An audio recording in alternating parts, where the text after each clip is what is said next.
কারণ চায়নাতে আমার কয়েকটা ফ্রেন্ড আছে, বাঙালি ফ্রেন্ড, তারা বিয়ে করেছে, তারা হাজবেন্ড নিয়ে ওইখানেই বর্তমানে মানে চলাফেরা করতেছে।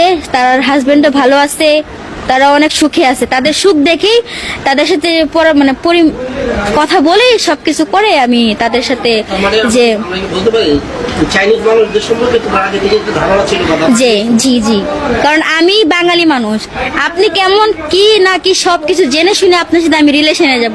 তো তার সাথে আমার যাওয়ার আগ থেকেই আমি পরিচয় হয়েছি, তুমি কেমন, তুমি কি করো না করো সবকিছু। তো আমরা বাঙালি হিসেবে একটা কর্তব্য যে জিজ্ঞেস করতে হবে তুমি কি করো না করো। তো আমি সেই হিসাবেই কথা বলা হয়েছে। কারণ খারাপ না হলে আমার ফোনটা কেন চুরি করবে? সব আমার ফোনের ভিতরে। যাই হোক, বাদ দিলাম, ফোন আমার সে কিনে দিতে পারবে।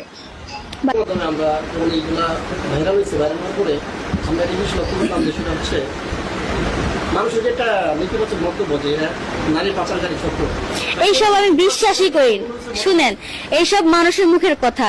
আমি যে বাংলাদেশে থাকি, এখানে নাগরিক, সে ওইখানের নাগরিক।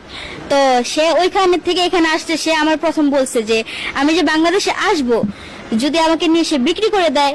আমি বলছি না, বাংলাদেশ একটা স্বাধীন দেশ, এখানে এগুলো হয় না। তো আমাদের ভিতরে মানুষের গুজব ছড়ায় যে বিক্রি করে দেওয়া হয়, হ্যান ত্যান, এগুলো মানুষের মুখের কথা। আর সব বাদ দিই।